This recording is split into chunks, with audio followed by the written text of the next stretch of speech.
Obrigada, Sra. Presidente, senhoras e senhores deputados. O relatório final da Comissão Independente para o Estudo dos Abusos Sexuais de Crianças na Igreja Católica Portuguesa contém conclusões absolutamente aterradoras que nos repugnam a todos.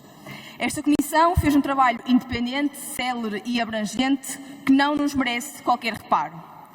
A natureza dos relatos, o detalhe e a objetividade da análise, bem como a caracterização deste fenómeno, são um murro no estômago para qualquer pessoa que o leia com atenção. É revoltante que estes acontecimentos se passem no seio de uma instituição vista pelos seus crentes como orientadora da sua espiritualidade e como protetora dos mais fracos. E é ainda mais revoltante a inércia da sua atuação. Lê-se no relatório que alguns abusadores, para justificarem um abuso, recorriam à invocação verbal do que surgia como um desígnio divino e a consequente necessidade de o mesmo ter de ser cumprido. Esta realidade é particularmente perturbadora pela inocência das crianças, indefesas que não saberiam como defender-se destes abusos. O abuso do poder e do domínio que se tem sobre uma criança, branqueado pelo perdão da confissão, é uma tremenda humilhação e cobardia.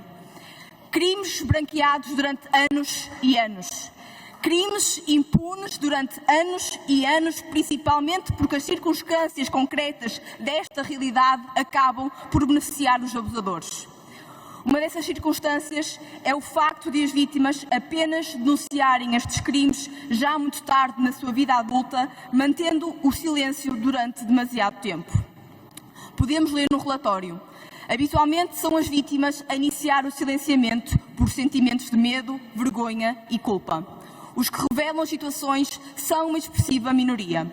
Quando o fazem, não existem quadros anteriores típicos e concretizam-no junto de pessoas próximas.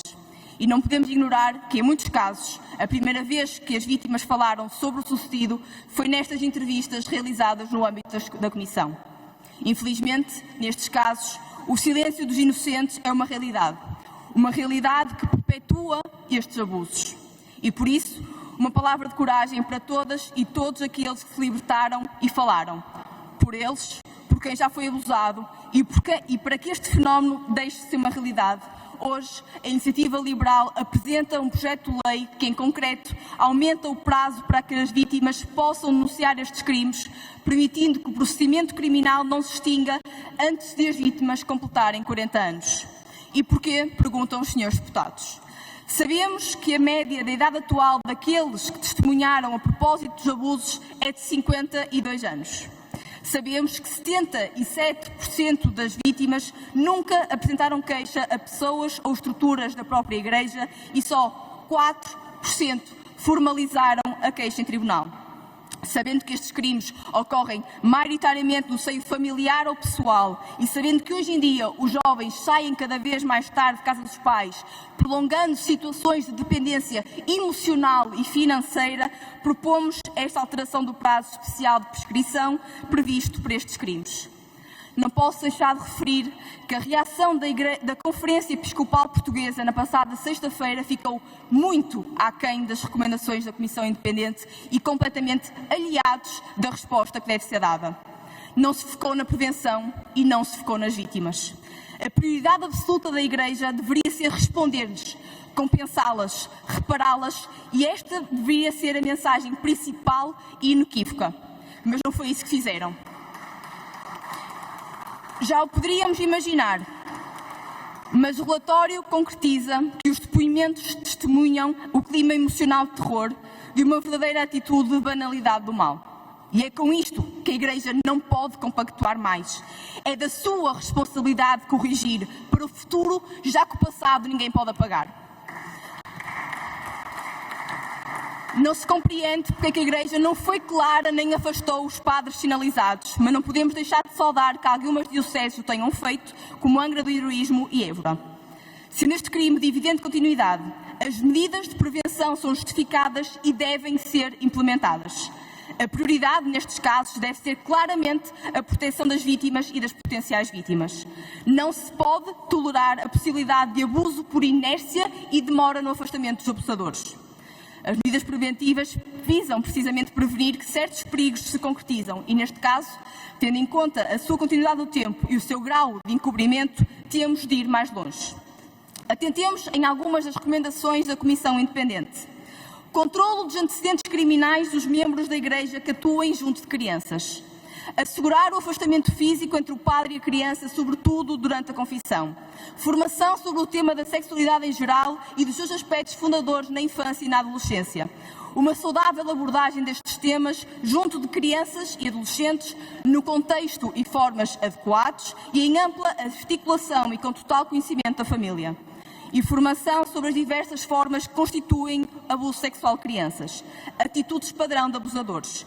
O empoderamento da criança enquanto agente ativo da sua própria defesa e tantas outras. Tudo isto vem em linha com o que a Iniciativa Liberal sempre defendeu. A educação sexual nas escolas é fundamental e o seu reforço nestas matérias é necessário. Mas também os mecanismos judiciais que permitem a proteção de menores dos agressores devem ser céleres e a aplicação de medidas de proteção de contacto e acompanhamento psicológico. Não podemos deixar de assinalar que outra das recomendações da Comissão Independente é o aumento da idade do ofendido, antes da qual o procedimento criminal não se extingue por efeitos de prescrição, que acolhemos com a proposta que apresentamos. Senhor Presidente, senhoras e senhores deputados, a revelação da dura realidade sobre abusos sexuais de menores convoca-nos para a necessidade de maior ação. A ação em relação às vítimas passadas e em relação às vítimas futuras. A ação na prevenção e na consagração de alterações legislativas que permitam que as vítimas possam exercer os seus direitos daqui para a frente.